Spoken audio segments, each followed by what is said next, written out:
కేంద్రంలో ప్రభుత్వాలు మారినా, ఏ ప్రభుత్వం వచ్చినప్పటికీ గూడా తెలంగాణకు మాత్రం అన్యాయం జరుగుతూనే ఉంది. బడ్జెట్‌లో చూసుకున్నట్టయితే గత 10 ఏళ్ల నుంచి అదే జీరో కేటాయింపులు. ఇప్పుడు గూడా కాంగ్రెస్ ప్రభుత్వం వచ్చిన తర్వాత గూడా అదే అంటే జీరో అనేది కొనసాగింపుగా ఉండడం జరుగుతుంది. పన్నుల రూపంలో, జీఎస్టీ రూపంలో గూడా వేల కోట్ల రూపాయలు కేంద్రానికి వెళ్తున్నప్పటికీ ఇక్కడికి వచ్చే కేటాయింపులు మాత్రం నామమాత్రంగా ఉండడం జరుగుతుంది.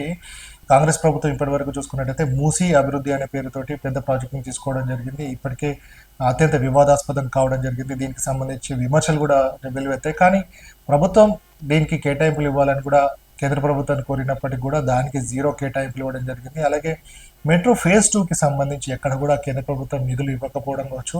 అలాగే ట్రిపుల్ ఆర్కి సంబంధించి రీజనల్ రింగ్ రోడ్డుకు సంబంధించిలో ఎక్కడ కూడా కేటాయింపులు ఇవ్వడం లేదు.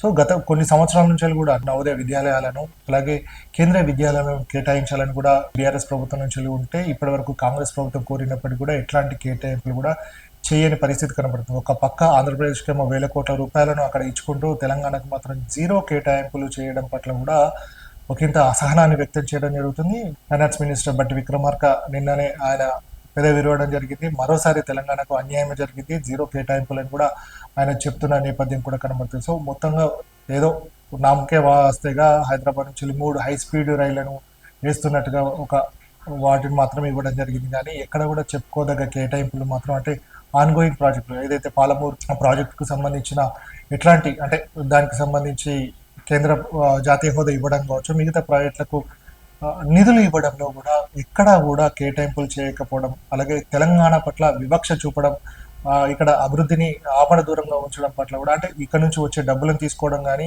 ఇక్కడికి పంపించే వాటిలో మాత్రం నిధులు ఇవ్వడంలో మాత్రం ఇబ్బంది పెట్టే పరిస్థితిగానే కనబడడం జరుగుతుంది. సో రెండు వైపులా కూడా ఒక పక్క ఆంధ్రప్రదేశ్కి ఎక్కువ నిధులు ఇవ్వడం, తెలంగాణకు మాత్రం ఎటువంటి కంటి తుడుపు చర్యగా నిధులు ఇవ్వడం పట్ల కూడా ఒకంత అసహనాన్ని వ్యక్తం చేయడం జరుగుతుంది. సో అట్లా కాకుండా రాష్ట్రాలకు సంబంధించిన అభివృద్ధి పనులకు కావచ్చు, వాటర్లకు సంబంధించి ఏ విధంగా ఇవ్వాల్సి ఉంటుందో అది ఇవ్వాల్సిందే అని కూడా చెప్తున్న నేపథ్యంలో సో ఇప్పటికీ కూడా గత తెలంగాణ రాష్ట్రం సాధించుకున్నప్పటికీ ఏదైతే పరిస్థితి కొనసాగిందో ఆనవాయితుందో ఇప్పుడు కూడా కేంద్ర ప్రభుత్వం తెలంగాణ పైన కూడా అదే వివక్ష కొనసాగుతుంది.